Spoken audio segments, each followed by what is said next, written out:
The Sawtooth Mountains are one of those places that not most people have heard of. I'd say probably like hardcore hikers and backpackers, and obviously people that live in Idaho know about the Sawtooths. I've been lucky enough over the last several years to do a lot of really awesome backpacking trips, a lot of really cool hikes. I've been back in Ohio for about 5 months now, and I've really been missing being able to just walk out my front door and go on a hike and be in the mountains. And so I wanted to do a video like this. I figured I would start with the most recent trip that I went on, which was a 4-day backpacking trip in the Sawtooth Mountains in Idaho back in September. So this lake here, I'll zoom in, that's Pettit Lake. That's where we started our hike. There's a trailhead there, a big parking lot. This is an app called Natural Atlas. I know most people use All Trails for planning and doing their hikes, but you can do everything in Natural Atlas that you can do in All Trails and a little bit more. I pay like $30 a year for the premium subscription so that I can download the map layers and have them offline. So when I'm in the backcountry, I can still follow these trails. The thing that I like about Natural Atlas compared to All Trails is that it shows you all of the trails, even not just the one that you're on. And so the route that we went on, this was highlighted right here in green, that was our day one. And then at this Redfish Inlet trailhead here is a boat launch, and they run a boat shuttle there like every half an hour or 45 minutes. And that's how we ended the trip, was by getting on a boat, going across the lake, and we had parked our car here. So the way that we started was, actually, let me back up even further. At the end of the season at the Dude Ranch, where we both worked, the ranch that we worked at, Cross Sabres, was here around this area. Actually, yeah, right there. So that first day we got up early, drove through Yellowstone, zoom out, drove through Yellowstone, through the Tetons, actually went down to Jackson Hole first, got breakfast, and then drove back up to Jenny Lake area. There we go, Jenny Lake area, and just got out and walked around the paved areas with my dog. It always surprises me how many people don't know that you can't hike on trails in national parks with dogs. But anyway, so that's what we did. Went back into Jackson for lunch and got some supplies at one of the outdoor stores in Jackson. And then we had a hotel in Idaho Falls that night, I think. Yeah, it was Idaho Falls. So it was like another 2-hour drive from Jackson to Idaho Falls. Stayed there for the night, got up the next morning, stopped at Craters of the Moon along the way just to get out and see something else. And then stopped one last time in Ketchum, Idaho, which is just outside of Sun Valley Ski Resort. Stopped at Ketchum, got breakfast, and got a few like last minute things that we needed for the trip. And then drove up to the Redfish Lake area. Since we did a point-to-point hike, we needed to leave our car at the spot where we were going to be ending the hike. So I booked a shuttle service to get us from the parking lot to the trailhead a few days in advance. One thing to know, I did not have cell service in this area. Neither of us did. We just got lucky that we were able to find our guy in the parking lot who was giving us the shuttle. But anyway, that's just something to keep in mind if you're going to plan this exact trip or something very similar to this. It was about a 45-minute drive from the parking lot at Redfish Lake to the trailhead at Pettit Lake. It's called the Tin Cup Hiker Trailhead. It's a really popular trailhead for some loop trails that are in this area. So here's day one. You can see in the Natural Atlas app that it gives you your stats. So day one was 4 hours and 15 minutes worth of hiking. We had 8.1 miles hiked. We had 2,000 feet of elevation gain over 8 miles. So that's a pretty steep climb. Hiked along the lake, started climbing in elevation. Starts to get pretty difficult right here. And then you really start to finally get your first views once you kind of get up over this last little set of switchbacks here. And then you start to see Alice Lake. Once you get to Alice Lake, there's a really good view of El Capitan, not the El Capitan in Yosemite, obviously, but a nice peak by the same name here in the Sawtooths. It's pretty evident why the Sawtooths are called the Sawtooths. You'll see in some of the footage that I put over this. So you can kind of see here the route that we took definitely doesn't follow the trail on the app. You're going to have that with pretty much any app that you're using for trails. I mean, maybe there's a trail that goes this way. I've done this hike twice, and both times I ended up getting pushed to the right here. I don't remember seeing any portion of the trail that actually went that way. Maybe it would have been easier. I don't know. It ended up taking a little bit longer than we thought it was going to. So we wandered around for a little bit and ended up deciding on a spot right here. You can kind of see how we wandered around, but we didn't want to take too long because the sun was starting to set and it was starting to get windy. It was actually pretty warm. At least it was sunny while we were hiking up, so we were sweaty. And then as the temperature was dropping, it was getting cold. So we got camp set up. Our dinner that first night, we actually packed in a little backcountry charcuterie board. We did wine. And another little tip, if you're backpacking in a group or with at least with one other person and you want to pack in some alcohol, obviously you're not really going to want to pack in beer, but you can do wine and liquor, pour it into a plastic water bottle to save weight. You definitely don't want to be packing glass bottles into the backcountry for more than one reason. They're heavy and they could break and cause a mess. We definitely want to be practicing good leave no trace principles while we're in the backcountry. Anyway, we had our backcountry charcuterie board with meats and cheeses and wine and some dark chocolate, and that was day one. Day two of this trip was one of my favorite days ever backpacking. You know, I've done a lot of really cool trips, done trips by myself, I've done trips with friends. People ask that question sometimes of if you could relive any day of your life, what would it be? And I don't necessarily know for sure that this is the answer to that question, but it's definitely top three. It was just a really fun day. It was hard hiking. We found a beautiful campsite. Anyway, the views on this day, you get so many awesome views on this portion of the hike. It's difficult. It's definitely a difficult section of the hike. You can see our stats for the day. We did 6 hours total of hiking, just under 10 miles total for the day. You can see the drastic changes in elevation. We went all the way up to almost 9,500 feet and then dropped a shitload of elevation. And then we went way back up and then back down again. Definitely a theme of this hike is you're not walking on flat ground very often. You're almost always climbing or descending. 1,700 feet of elevation gain and 2,100 feet of loss. So it was a lot. It was a hard hike. But this point right here, looking back down, I'll show you the footage of us walking past where you can see the lakes where we camped at the night before, and then the peaks in the background. That's an awesome view. And then the view looking back the other way is awesome too. You can see like all the way down through all these other peaks. So once you get up to the top here, you start descending down. You get some other cool views down this way, kind of up in this like rocky, grassy area, and then eventually descend down past these unnamed lakes, smallish, but really beautiful, like green turquoise lakes, and then kind of go down into this wooded area, and it actually is pretty flat right here most of the way. By the time we got down here, we started looking for a spot to eat lunch. We wanted to eat lunch on the shore of this lake. There's actually kind of like a little beach. The last time I did this hike, I had actually camped right in this spot here. So I knew that spot was there and that it was flat. But as we started to get our stuff out to eat lunch, it started raining. So we kind of like backtracked a little bit and went into the trees here so that we could sit down and have a little bit of cover from the rain and enjoy our lunch. And you can see in the video here that Cub snagged himself some of our lunch, even though he had his own.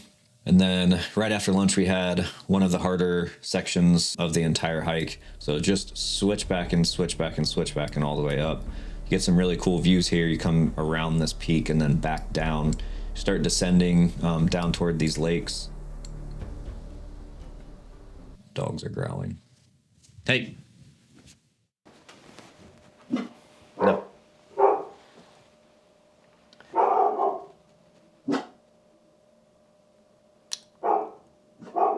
So one of the nice things about, trying to remember exactly where I was at, but one of the nice things about the Sawtooths and this hike, this area specifically, is you have a lot of options. So when I was planning this trip, I did the research about all of these lakes in this area here, and even these lakes down here. Obviously that would have been a much longer day. Like we were at 10 miles just getting to this spot here. As we walked down to check out the shore of this lake, we found this really awesome campsite here, kind of like tucked away down in the woods, away from the trail. And then it had like this really cool little beach spot to just hang out. And it had been kind of shitty earlier in the day. We got rained on, but when we got to camp, it was nice and sunny, and it was actually like a little bit warm, relatively warm for the end of September up in the mountains in Idaho. I think it was probably in like at warmest, it was probably low 60s, but the sun was on us and we made the decision to camp here. It's a little bit different when you're camping with more than just yourself. I've done a lot of backpacking trips by myself or with just me and my dog. And if I'm not fishing, or sometimes even if I am, I definitely push the miles a little bit more than when I'm with other people, partially because you want to accommodate everyone's hiking level, everyone's, fitness level, but also because it's more fun to hang out and have a little bit more time at camp when you're with other people. So we got to this spot. I did try to fish at this lake. It looked like there should have been fish. I think that I saw some fish rising out towards the deeper parts in the middle of the lake, but I didn't even see anything like swimming on the close to the shore. So I didn't catch anything at this lake, but it was fine. It was still beautiful. So because we liked this campsite so much, we got up the next day and just kind of took it easy in the morning. I think we ended up packing up and getting out of there at like 10 a.m. So we definitely relaxed and took our time. So I talked about how this area of the Sawtooth especially gives you a lot of options. We actually considered making this trip a 4-night, 5-day trip, but I wanted to give us an out in case the weather got bad and they were calling for snow up in the mountains on what would have been our last night if we stayed for 4 nights. And then this next morning, as we were leaving camp, we walked past a couple who had also camped at that lake on the other side the night before, and they were heading the opposite direction. And we talked to them about the weather, and they came in I think they came in the day after us, maybe, but they had a more updated weather report and said that they had heard that it was for sure going to snow. So we kind of ended up deciding like right there at that point that we were just going to do 3 nights instead of 4. First part of day 3 was actually pretty easy, other than the fact that we went the wrong way. I should say I went the wrong way on the trail and didn't realize it for, I don't know, I think that was like half a mile. So it ended up being like a mile extra that we hiked that day, which sucks because once you get out of this section, you start climbing and it's just a slog. It's one of the hardest climbs of any hike I've done, but it's kind of easy through this spot, just hiking through some forested areas. It's pretty, there's some streams and stuff, and then switch back up to another lake up this way. Once you get past this lake, you just climb up to this pass up here. This is by far the hardest section of this entire hike. Didn't film much coming up this section, but you do have some really good views looking back over that lake there. Once you get up, we took a little breather here, but it was really windy up there, so we wanted to get out of the wind pretty quickly. We were starting to get hungry already, hadn't eaten lunch yet, so it was getting later in the day too because we had gotten a later start. This section here, coming down after that pass is actually really hard too, especially after you're tired and your legs are hurting. It's like steep and rocky and switchbacky, and especially when you've got a dog on leash that is pulling you down these hills, it's a little sketchy. So I was kind of annoyed at this section of the hike. We were both getting hangry. We decided that we were going to try to keep pushing till we stopped to eat lunch. And then we come around and I'm like, I knew that we were getting closer to these Kramer Lakes, and I knew that there were some campsites in between the upper, middle, and lower Kramer Lakes. I didn't know exactly where we were going to stop, but I knew from when I had done this hike before, I didn't camp here, but I had walked past here and could tell that there was definitely some campsites in this area. So we got to this spot here and just decided that we couldn't wait any longer. You can see I forgot to turn the tracking thing off. This is where we stopped and had lunch. You can tell that I was just moving around a lot here in this spot. So we stopped and had lunch there. And then this is where we actually ended up camping. So we stopped and had lunch. We could have just, walked a little bit further and ate where we ended up camping. But it was fine. This was a really cool spot also. There's a waterfall right here. I forgot to turn off the app. So after we dropped our stuff down, we walked over here to see if there was a spot where we could jump off into the lake where this waterfall was at. And we could have, but The issue was it's definitely deep enough, but the problem was it was cold. The sun was just going down over the mountains over here to the west, and there didn't appear to be an easy way to get out of the water quickly. So if we would have jumped from here, there was like a sheer cliff face right here. So we would have had to swim all the way over here and then walk all the way back up this way, or you would have had to swim all the way over to this little beach area here. So we ended up being smart and deciding that jumping into freezing cold water while it was only like 50 degrees out probably wasn't the best idea. So we ended up just coming back here, starting a fire, and hanging out for the evening. So if you're going to camp in this area, this spot here, there were quite a few campsites. There were, like where we ended up camping, some other people came and set up right below us, but they ended up leaving for some reason. I think they had a dog too, and I think they just didn't feel like dealing with it. There's another campsite like back this way. I ended up walking down the lake shore in the evening to fish, and I actually did catch 2 little brook trout in this lake. There were fish rising all over the place, but I only fished for a little bit, so caught 2 little brook trout. I saw some other people camping down here near closer to the foot of the lake where I was fishing at. There were some people camping here.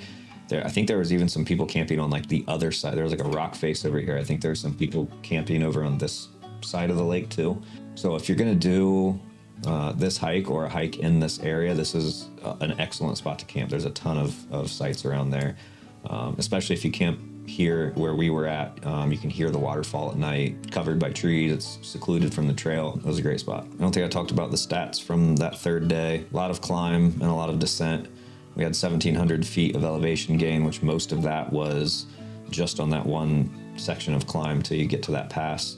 And I think that was the high point of the whole trail, was 9,500 feet, and then 1,800 feet of descent. We were at 9.3 miles for the day, which actual hiking was probably a little bit less than that because I forgot to turn the tracker off. So it was probably closer to like just right around 9 miles, just under 6 hours. Like I said, we got a later start that day. So I think with all of our breaks and everything, I think by the time we got to camp, it was around probably 4 o'clock, maybe 5. Later in the season, late in September, the sun is setting a little bit earlier, but also when you're in the mountains, the sun was setting right behind this peak here, so it got darker a little sooner than what it would.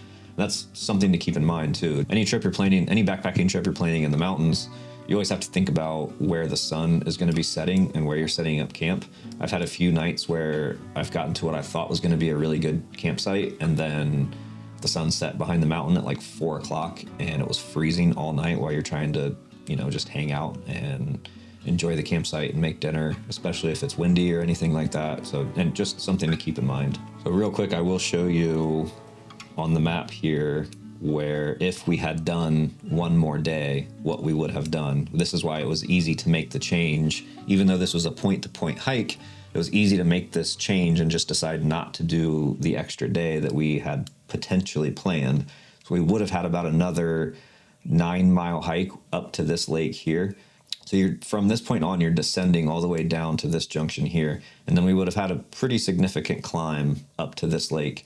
But like I said, we had already decided not to do that 4th night because of the weather that was coming in. Let me pull up day 4. So here's day 4. We actually did not do 12.5 miles because I am a moron and I forgot to turn off the tracker once we got on the boat. So it tracked our mileage all the way across the lake while we were just sitting on a boat, which was probably about 3 miles, just knowing I know that was supposed to be about a 9-mile hike. So I think that was probably 3 or 3.5 miles that it tracked extra for us. It was all descent that day. So it was fast hiking. We were able to get out pretty quickly. We got an early start because we had already decided once we woke up, we were for sure going to hike out. As we were hiking out, we knew that there was a chance that we were going to drive 6 hours from Stanley, Idaho to Bozeman. So we got an early start that morning, an early-ish at least, earlier than the other 2 mornings that we had gotten up, which is typically how I like to plan my hikes. The day that I'm hiking out of the backcountry, I typically want to get a little bit of an earlier start, depending on what I have planned that day, especially if it's, if I'm on a road trip where I've got another destination in mind. I usually like to get to hike over with a little bit earlier in the day to keep my options open for the rest of that day. Where the difference being the days where I'm backpacking, when you're just hiking from one campsite to the next campsite, you know that all you have to do that day is hike and then get set up at camp. So you have a little bit more leeway with how much time you feel like spending at camp in the morning, hanging out, fishing, making breakfast, whatever you've got planned for your hike. So we pretty much booked it. We ate breakfast in the morning, got out of there pretty quick, got to the boat, had a beautiful boat ride. You can see here, the boat ride only takes about, 10 minutes max, maybe only even 5. So you have like a 5 or 10 minute boat ride back to the lodge area, Redfish Lake Lodge. And the awesome thing about that is once you get off here, they have a little burger shack beer. It's always nice to end a long couple of days in the backcountry with a burger and a beer. So that's what we did. Walked to the car and did our after pics. We did a before and after pic to see what we would look like after 4 days in the backcountry. It's pretty safe to park your car there. A lot of people park their car in this parking lot for days at a time while they're in the backcountry. Probably wouldn't recommend leaving anything too expensive in your car anytime you're doing a trip like that. I have heard of other places in the country where people park their cars for long backpacking trips where they've gotten broken into, but at this spot here in Idaho, I've never read anything about people's cars getting broken into here. Doesn't mean it can't happen, but I felt pretty comfortable with it. Just another thing to keep in mind, there's a lot that goes into planning trips like this, and the more you do it, the better you'll get at it. Stuff like figuring out like what trailhead can you get to with the vehicle that you have. Some of these trailheads here, you have to have 4-wheel drive access or high clearance because it's just a shitty dirt road to get into some of those trailheads. So just something to keep in mind when you're planning any kind of like overnight backpacking trip or even just day hikes. It's not always like blatantly obvious if you can or can't get to the trailhead. That is one thing I'll say that All Trails is good for. You can read trip reports on All Trails, and sometimes people will say whether or not you need high clearance to get to the trailhead. So I do like to use All Trails for stuff like that, and just to read trip reports of like people will put, if it's a popular trail, they might put what kind of condition the trail was in or whatever. So All Trails is nice because it's a little bit more community, whereas this Natural Atlas app is a little bit more like just for the maps. So like I said, I think the Sawtooth Mountains are really underrated. Not a lot of people know about them, which is nice because they're not overcrowded like a lot of really cool hiking and backpacking areas are. Sawtooths are a good place to go. I think they'll continue to be a good place to go if you're looking for that solitude because there's not a whole lot around. It's not a national park, so that's one of the reasons why not a lot of people know about it. There's not like a big city nearby. Stanley is a small town. You don't have cell phone service at this lodge, so like it's not drawing a lot of people that can't handle that. I think it'll continue to be a spot that not a lot of people go to, which is going to be perfectly fine with most people. And also part of the other reason too is that it's just like it's difficult hiking. This isn't not for the beginner by any means. It's difficult terrain. The trails are pretty well marked for the most part, but I'm a pretty experienced hiker. Even I went the wrong way once. Granted, when you're hiking and talking and half paying attention to the trail that you're walking on, it's a little bit easier for that to happen. But I think that's another important tip if you're just getting into hiking and backpacking is pay attention to the trails. A lot of times you're gonna have like good signage for the most part that shows you where to go.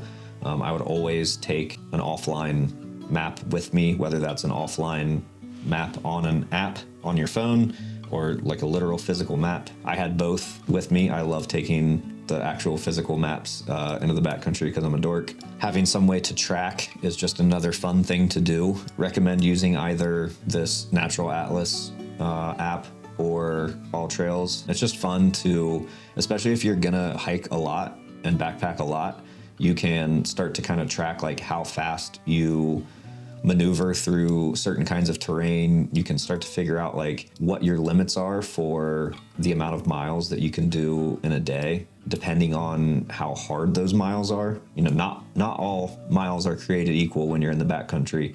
I've done 14-mile hikes in a day that were a lot easier than some of these 9-mile days that we did on this trip. If you're in really good hiking shape, hiking shape is different from just being in good shape in general, but if you're in good hiking shape, but you aren't necessarily an experienced backpacker, you could do this, especially if you have somebody with you who is a more experienced backpacker.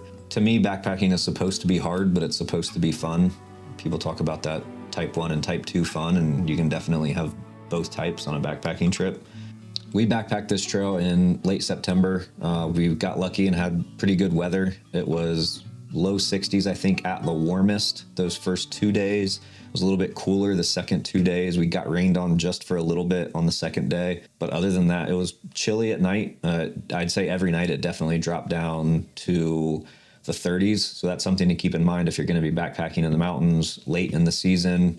Make sure that you have a properly insulated sleeping pad and sleep system. Even though it's down near freezing, I think every night while we were out there, we stayed really warm. I have a 2-person tent. We had 2 people and a dog in the 2-person tent, so we were packed in there pretty tight. So we stayed nice and warm. One nice thing about when you're backpacking with 2 people is if you have doubles of some things, it makes certain things a lot easier.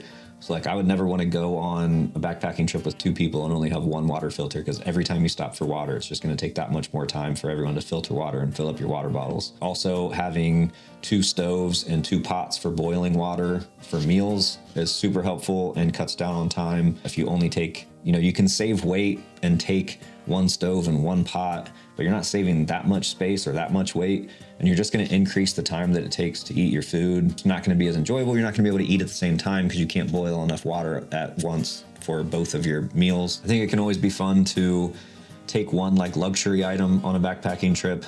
Mine is almost always coffee related. I'm not going to say I refuse to drink instant coffee, but I would rather not drink instant coffee.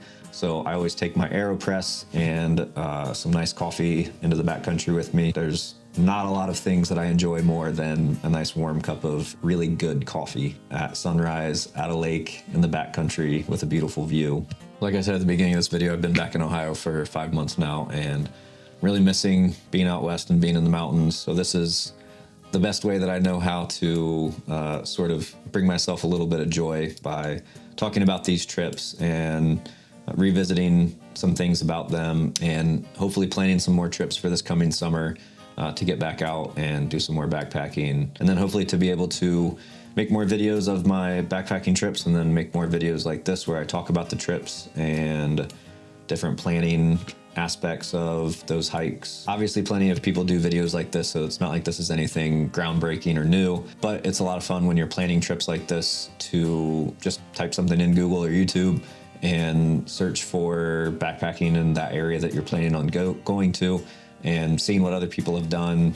So if this can, add to the library of content about backpacking and hiking in Idaho and the Sawtooth Mountains in general, or just hiking and backpacking period, that's, good enough for me. He's been here almost this whole time. All right, we're out. Could be out here looking ugly.